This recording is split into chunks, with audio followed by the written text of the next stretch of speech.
Hi hello નમસ્તે સત શ્રી અકાલ. કેમ છો? Once again welcome back. અને ગુજરાત બોર્ડની 5મી ક્વેશ્ચન બેંક ઓલરેડી આવી ગઈ છે. અને હું તો હંમેશા કહું છું ને, અત્યારે ફરીવાર કહું છું, ક્વેશ્ચન બેંકને વજન આપીને ખાસ તૈયાર કરજો.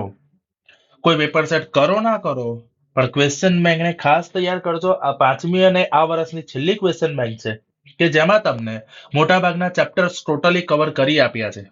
આમ જોવા જઈએ તો પહેલી ક્વેશ્ચન બેંક ગુજરાત બોર્ડે લોન્ચ નહોતી કરી ફિઝિક્સ માટે. તો ફિઝિક્સની બીજી, ત્રીજી, ચોથી અને 5મી ક્વેશ્ચન બેંક થઈને લગભગ બધા ચેપ્ટર કવર થાય છે. ફક્ત 8મું અને 14મું ચેપ્ટર એટલે કે 8th અને 14th ચેપ્ટર કવર થતું નથી. સો આપણે આ વિડીયોમાં ક્વેશ્ચન બેંક 5 નું સોલ્યુશન બનાવીએ છીએ, જેમાં લગભગ 45 જેવા એમસીક્યુ છે, જેનું સોલ્યુશન અને થોડું ડિટેલ એક્સપ્લેનેશન તમને આપવા માંગુ છું, કારણ કે આ ચેપ્ટરો બહુ જ સહેલા છે, ઇઝીલી સોલ્વ થાય એવા છે, અને સાથે સાથે હું કેટલાક એક્સ્ટ્રા ડેટા પણ તમને લખાવા માંગીશ. તો આ વિડીયોને ધ્યાનથી શાંતિથી સમજીને જોજો અને જોડે જોડે બધું નોટ ડાઉન કરતા જજો. અને હા, બીજું મારું કહેવાનું એ છે કે એક એક વસ્તુનું ખાસ સૂત્રોનું ને એનું ધ્યાન રાખજો, એટલે ફોર્મ્યુલા લિસ્ટ પ્રોપરલી બનાવી દેજો. રાઈટ. સો પહેલા એમસીક્યુ પર આગળ વધીએ તો આપણને કીધું work function is minimum for, અને 4 ઓપ્શન આપેલા છે. તો મારો આન્સર આવશે સિઝિયમ, કારણ કે સિઝિયમની વર્ક ફંક્શનની વેલ્યુ હોય છે 2.14 ઇલેક્ટ્રોન વોલ્ટ. પ્લેટિનમની હોય છે 5.65 ઇલેક્ટ્રોન વોલ્ટ. કોપરની હોય છે 4.65 ઇલેક્ટ્રોન વોલ્ટ. અને નિકલની હોય છે 5.15 ઇલેક્ટ્રોન વોલ્ટ. સો લોજિકલી તમને આમાં ટ્વિસ્ટ કરીને એવું પૂછી શકે કે work function is maximum for blank, તો આન્સર આવતો પ્લેટિનમ. મેક્સિમમ હોત તો પ્લેટિનમ આન્સર આવતો, પણ અહીંયા મિનિમમ કીધું છે એટલે તમારો આન્સર ઓબ્વિયસલી બની જશે સીઝિયમ. ઓકે, ચલો. માસ of a moving photon is, આપણી પાસે બે ફોર્મ્યુલા છે. E is equal to HF, E is equal to mc square. So logically m is equal to hf upon c square. ફ્રીક્વન્સીને f કહી દો, ફ્રીક્વન્સીને new કહી દો, એનાથી કોઈ ફરક નથી પડતો. તો આન્સર આવશે option C, h new upon c square. તો તમને લેમ્બડાના ટર્મમાં પૂછ્યું હોત તો અહીંયા hf ની જગ્યાએ hc અપોન લેમ્બડા તમે લઈને આગળ વધી શકતા હતા. તો આગળ વધીએ થર્ડમાં. In alpha beta gamma rays are having same momentum. Yes, એમનું મોમેન્ટમ સેમ આપેલું છે. Whose wavelength is maximum.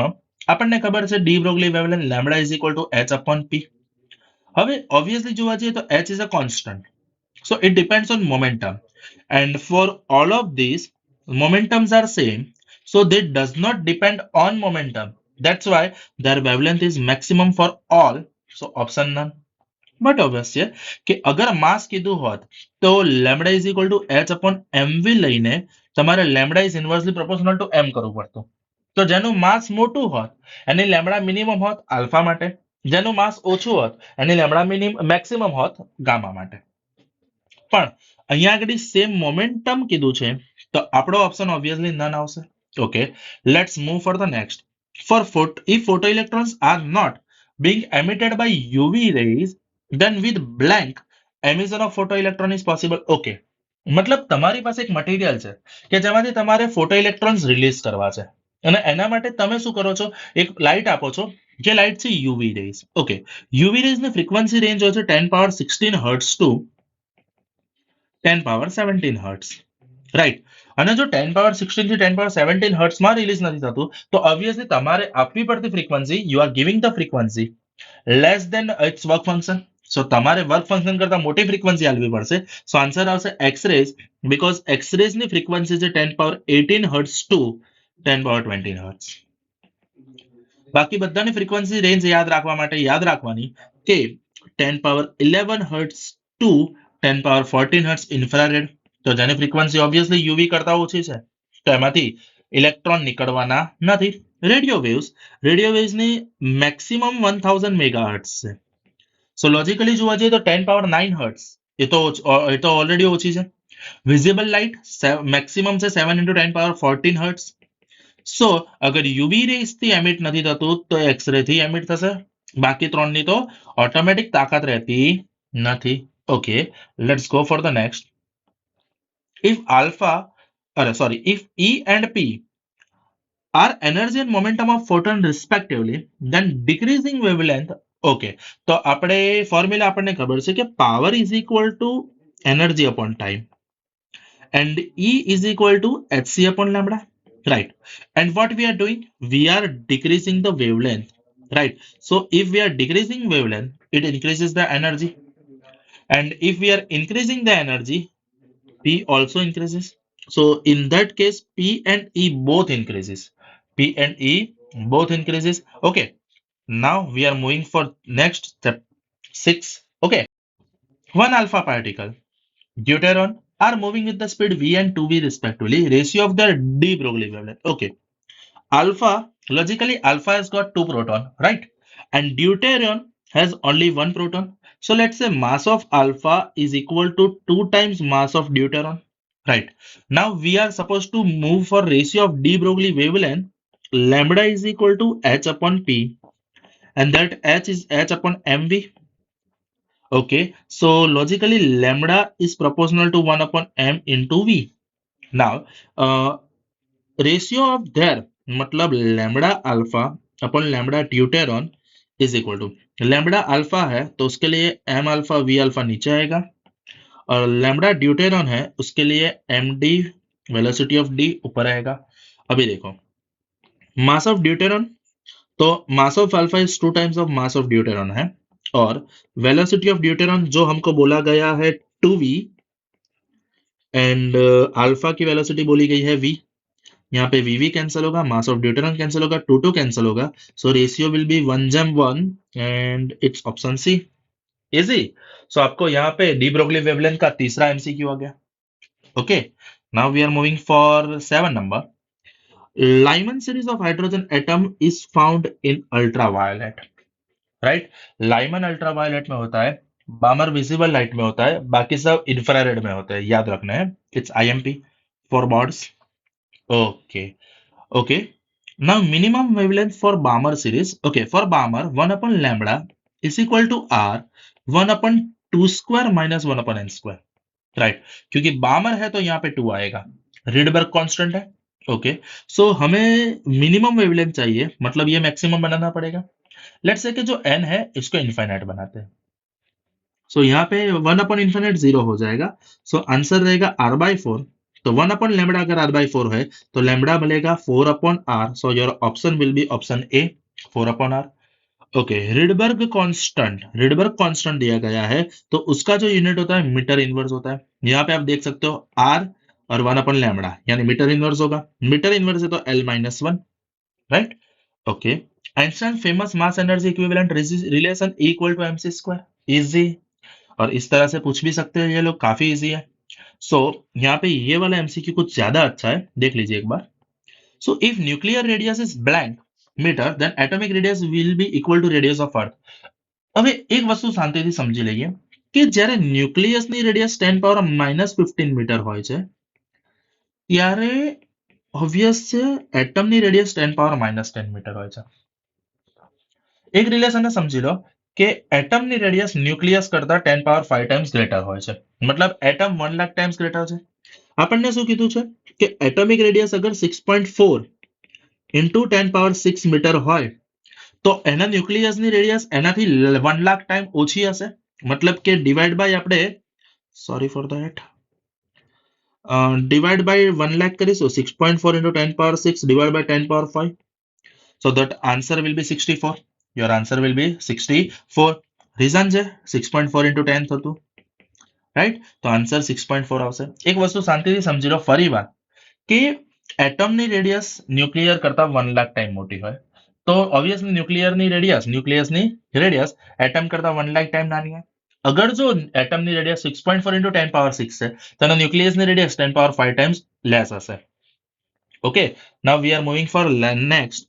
Equivalent energy of 1 gram mass. Okay, so E is equal to mc square, અને 1 ગ્રામ કીધું છે ને, so 1 upon 1000 kilogram into C is a T 3 into 10 power 8 meter per second. તમારા માટે લખી રાખું છું. It's a velocity of speed, velocity of light in vacuum, right? So 9 into 10 power 16, અહીંયાના 3 આની સાથે જતા એટલે આન્સર આવશે 9 into 10 power 13 joule.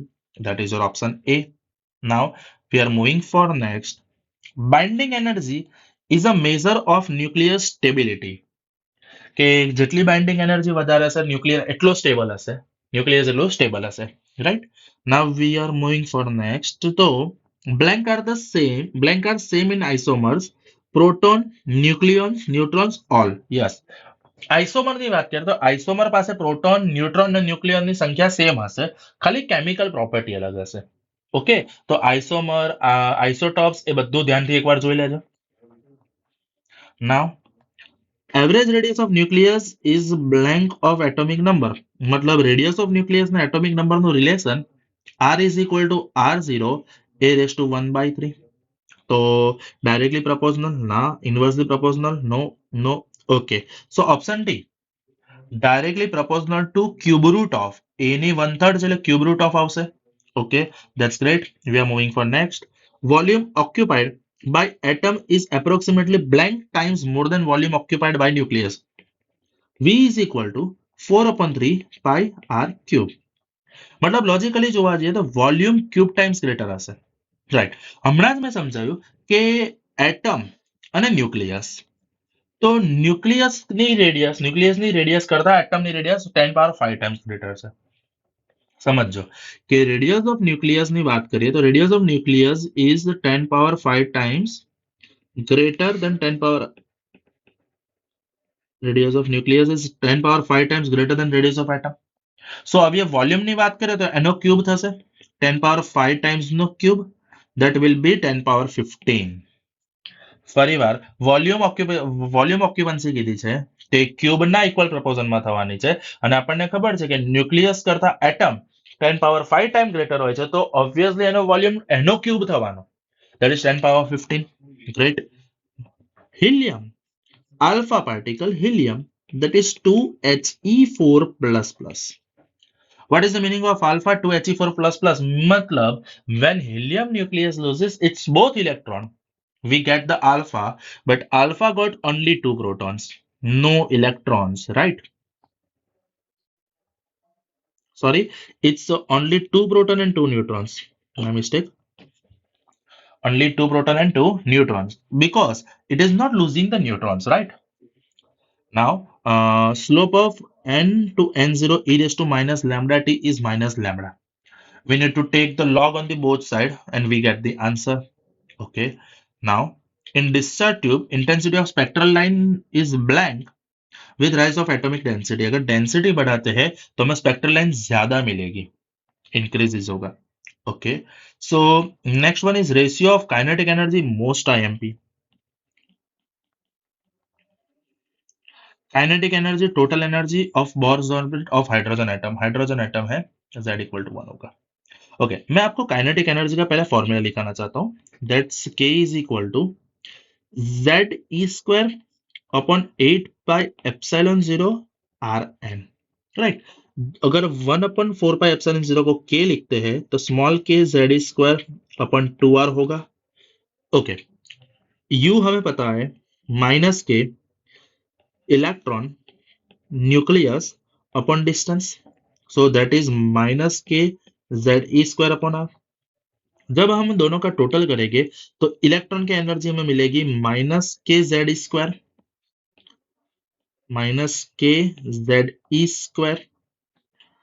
Upon 2Rn. सो यहाँ पे देख सकते हैं कि k और e, अगर इसको हम x बोलेंगे तो इसको -x मिलेगा, क्योंकि k Z² upon 2R is equal to x, तो यहाँ पे -x है. सो हमें किन कौन की बोली है, काइनेटिक एनर्जी और total energy. Kinetic energy x है, ये -x है, तो रेशियो आएगा 1:-1. અને એક વસ્તુ ખાસ સમજી લો કે કાઇનેટિક એનર્જી પોટેન્શિયલ એનર્જીનું રિલેશન ખાસ તૈયાર કરો કે k is equal to 2u, sorry, u is equal to 2k. मतलब પોટેન્શિયલ એનર્જી કાઇનેટિક એનર્જી કરતા -2 ટાઈમ્સ ગ્રેટર હોય. ઓકે. અને k is equal to -e. આ રિલેશનને ખાસ યાદ રાખજો, ખાસ આ વખતે આના રિલેટેડ એક MCQ 100% બોર્ડમાં આવશે. ઓકે. તો આ 3 રિલેશન પણ યાદ રાખી લેજો, ફોર્મ્યુલા પણ યાદ રાખી લેજો. Okay.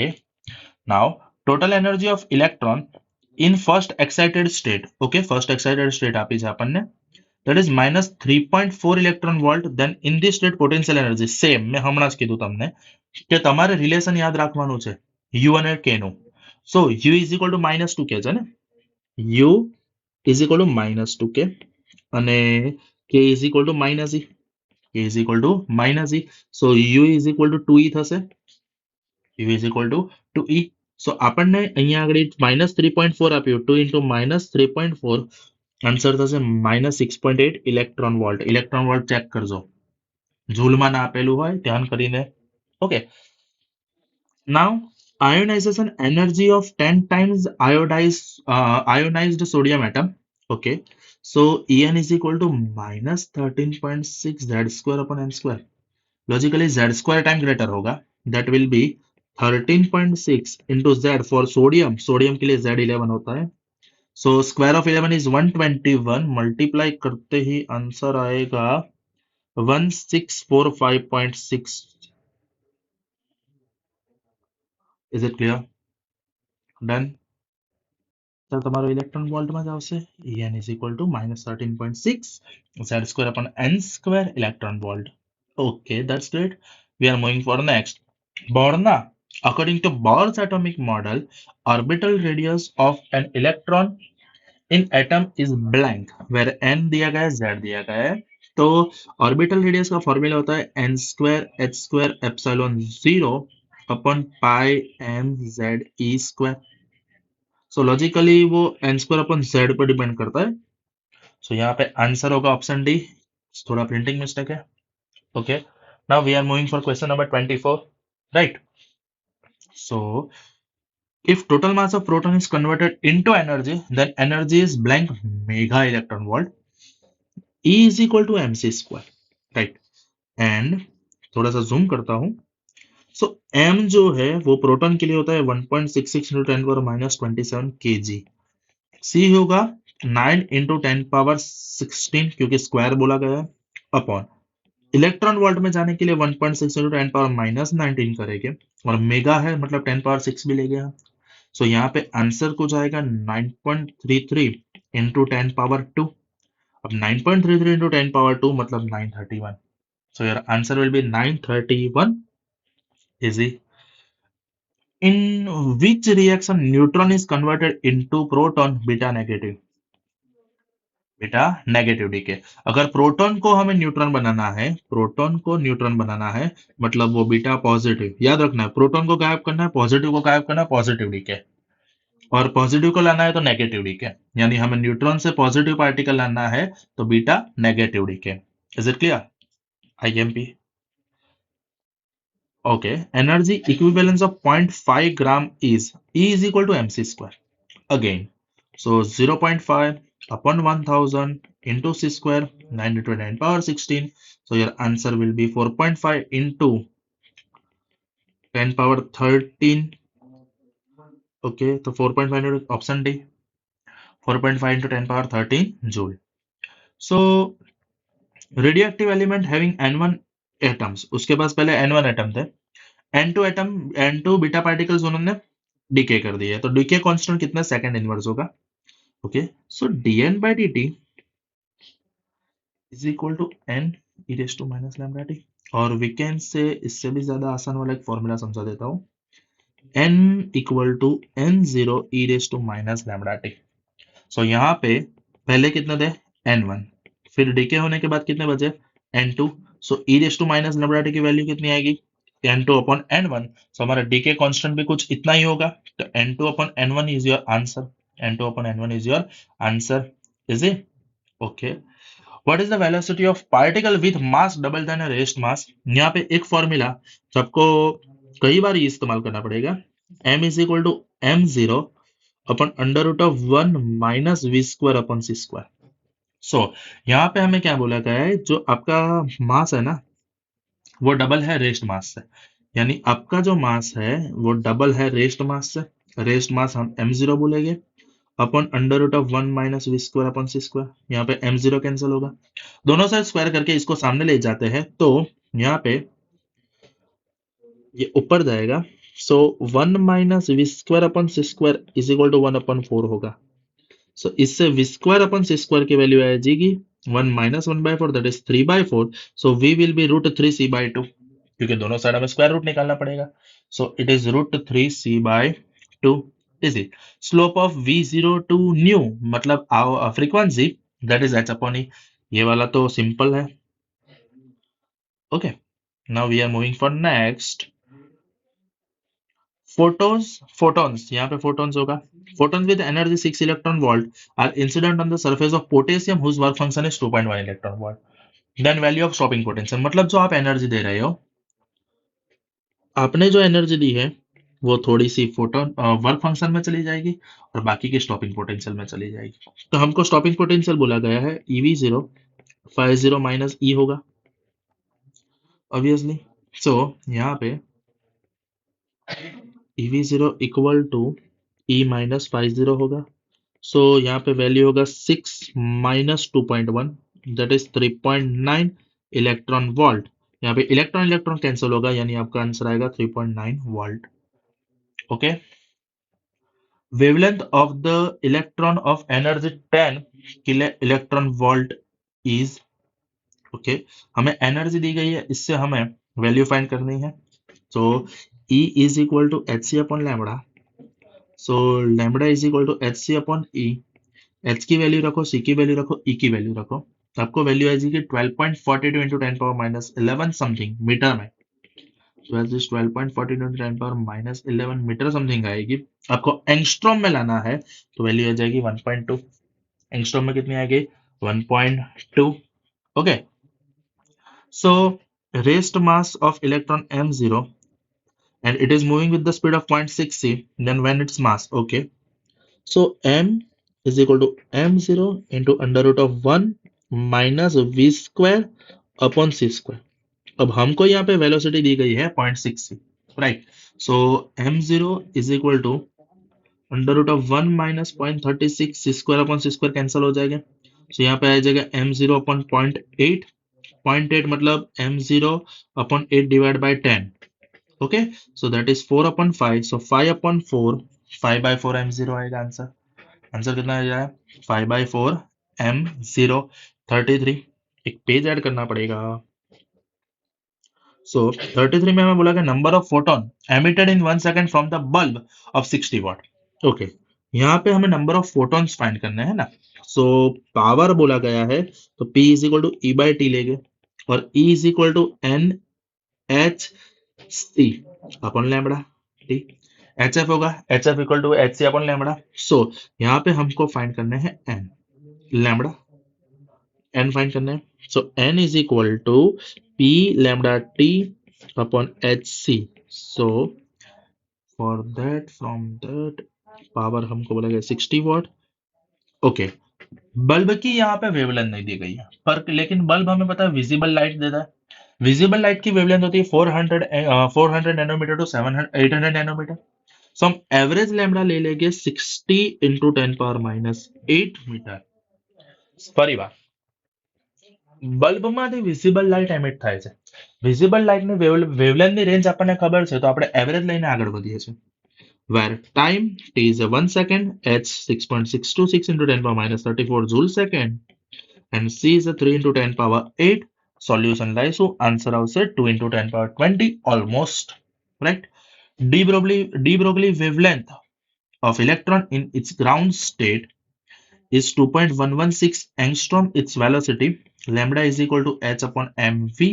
So v is equal to h upon m lambda. h की वैल्यू रखते हैं. इलेक्ट्रॉन दिया गया है m की value 9.1 into 10 power minus 31. Angstrom दिया गया है. सॉल्यूशन लाएंगे आंसर आएगा 34 इंटू 10 पावर 5 मीटर पर second, right. Okay. Alpha particle with energy of 5 mega electron volt after colliding with stationary uranium scattered at an angle of 180 degree, then distance of closest approach. Okay. Distance of closest approach का formula खास याद रखना है. Distance of closest approach. तो distance of closest approach का formula होता है 2kZe square upon capital K. मतलब कि हम K जितनी काइनेटिक एनर्जी से अगर इलेक्ट्रॉन न्यूट्रॉन किसी को भी यहाँ पे फेंकते हैं तो वो कितना नजदीक तक जा पाएगा, क्योंकि वो जैसे जैसा नजदीक पहुंचेगा, यहाँ पे एक रिपल्सन फोर्स लगना स्टार्ट होगा। वो एक पर्टिकुलर पॉइंट से उसको यू टर्न लगाना पड़ेगा। तो ये जो मिला, इसको बोलते हैं हम distance of closest approach R0। तो वो R0 की फॉर्मूला होती है 2k z e² अपॉन के। यानी के मतलब नीचे वाला जो के है वो काइनेटिक एनर्जी है, कैपिटल के काइनेटिक है, और ये जो के है 1/4πε0 है। सो यहाँ पे हमको काइनेटिक एनर्जी की वैल्यू दी गई है 5 mega electron volt, that is 1.6 × 10⁻19। 2 के अल्फा पार्टिकल है, 2 1.6 × 1.6 × 10⁻38। सो इसका सिंप्लीफिकेशन करने से आंसर आएगा 10⁻15 metre. Now most IMP, ratio of radius of the first three Bohr orbits are, we know that r is equal to r0 n square। n is a number of orbit, अगर n equal to 1 है तो r is equal to r0, n equal to 2 है तो 4r0, 3 है तो 9r0। Ratio लेते हैं तो 1 जम 4 जम 9 होगा। अगर दूसरा तीसरा चौथा पूछा है तो 4 जम 9 जम 16, 4 जम 9 जम 16 होगा। Is it clear? Now we are moving for next. Ratios of energies of electron in second excited state and first excited state। Okay, एक बात समझ लो, ये है ग्राउंड स्टेट। ग्राउंड स्टेट के लिए हम n इक्वल टू 1 लिखते हैं, तो ये है n इक्वल टू 2, जिसको हम बोलते हैं फर्स्ट एक्साइटेड स्टेट, और ये है n इक्वल टू 3, यानी ये हो गई सेकंड एक्साइटेड स्टेट। यहाँ पे ये चीज काफी क्लियर कर लो, ग्राउंड स्टेट को हम n इक्वल टू 1 लेते हैं, तो सेकंड एक्साइटेड स्टेट को हम n इक्वल टू 3 लेंगे, फर्स्ट एक्साइटेड स्टेट के लिए n इक्वल टू 2 लेंगे। जो भी एक्साइटेड स्टेट बोला है उसके लिए n एक बढ़ा के लिखना है, यानी यहाँ पे n इक्वल टू 3 होगा और यहाँ पे n इक्वल टू 2 होगा। नाउ हमको बोला गया एनर्जी वैल्यू पता है, -13.6 upon n square, so logically E is inversely proportional to n square. So हमको बोला गया है सेकंड एंड फर्स्ट का बोला गया है, तो E2 upon E1 is equal to, E2 के लिए नीचे आएगा 9, E1 के लिए ऊपर आएगा 4, तो 4 जब 9 is it okay. In which of the following system radius of orbit in second state is minimum, यहाँ पे mg+2। ओके, नॉर्मली सेकंड, पहले तो सेकंड स्टेट बोला है। ओके, हाइड्रोजन एटम के लिए ये पॉसिबल नहीं होगा, बोरोन के लिए mg+2, उन्होंने ऑक्टेट कंप्लीट किया हुआ है, तो उनकी जो सेकंड स्टेट में मिनिमम एनर्जी हमें मिल जाएगी। Now Bohr used blank to explain his hypothesis, conservation of linear momentum, angular momentum, L is equal to nh upon 2 pi वाला। सो बोर ने किसका इस्तेमाल किया था? एंगुलर मोमेंटम का कंजर्वेशन का इस्तेमाल किया था। Okay, alpha particle with mass m velocity v is incident on the heavy nucleus of electric charge Ze। How is the minimum distance from the centre of nucleus में depend on मास, फिर से distance of closest approach 2 k z e² upon capital A. So minimum distance from the centre पूछा गया है, मतलब वो distance of closest approach हुआ, लेकिन k की वैल्यू पता है mv²। यहाँ पे ये सबको कांस्टेंट कंसीडर कर रहे हैं, तो r0 डिपेंड करता है 1/m पे, 1/m पे। Half life of radioactive element 100 hour, then it's mean life. Okay, mean time के लिए का फॉर्मूला है, mean time is 1.44 times of half time, so it's 1.44 into 100, that will be 144 hour, right. Okay, photoelectric effect shows, photoelectric effect है तो वो light का particle nature समझाएगा। Okay, अगर रिफ्लेक्शन है, रिफ्रैक्शन है, डिफ्रैक्शन है, डिस्पर्सन है, इंटरफेरेंस है, वो सब उसका वेव फॉर्मेट समझाता है। लेकिन फोटो इलेक्ट्रिक इफेक्ट एक ही ऐसी चीज है जो लाइट का पार्टिकल नेचर समझाता है, ये बात समझ लो, ठीक है। Okay, wavelength of matter wave is independent. Okay, wavelength बोला गया है, so lambda is equal to h upon mv, यहाँ पे वेलोसिटी पे डिपेंड करता है। हाँ, तो मतलब ये ऑप्शन गलत हो गया। मोमेंटम पे 110%, मास पे 110%, तो वो इलेक्ट्रिक चार्ज से इंडिपेंडेंट है, वो इलेक्ट्रिक चार्ज के ऊपर डिपेंड करता नहीं है। कोई कितना भी चार्ज है, वेवलेंथ बदलेगी नहीं। Okay, in the collision between the group of electrons and the group of photons, blank can not be conserved. अगर कोलाइजन होता है, पहले तो समझ लो कि हमने कभी भी नंबर का कुछ कंजर्वेशन पढ़ा नहीं है। हमने लिनियर मोमेंटम का कंजर्वेशन पढ़ा हुआ है, हमने एनर्जी कंजर्वेशन पढ़ा है, number of photon, number of electron कभी भी कंजर्व नहीं होता। और फोटोन की प्रॉपर्टी समझते हैं, तो in any process photon can be created, photon can be destroyed, right? So number of photons can not be conserved. Okay, और last one, blank neutrons are more than number of, कितना more है वो rubidium का दिया गया है। Okay, यहाँ पे 37, तो इलेक्ट्रॉन हो गया 37, और न्यूट्रॉन, न्यूट्रॉन की फाइंड करनी है। Neutron is 87 minus 37, so it is 50, यानी दोनों का डिफरेंस बचता है 13, तो आंसर आएगा 13। सो यहाँ पे 45 एमसीक्यू के सॉल्यूशन मैंने ऑलरेडी करके दिए हैं। अगर आपको कोई भी डाउट है, कोई भी टॉपिक समझना है, कोई भी टॉपिक की थियरी समझनी है, डेरिवेशन समझना है, तो आप नीचे कमेंट बॉक्स में कमेंट कर दो, उसका मैं वीडियो बना के 110% रखूंगा। तो आज के वीडियो में इतना ही रखता हूँ। डन।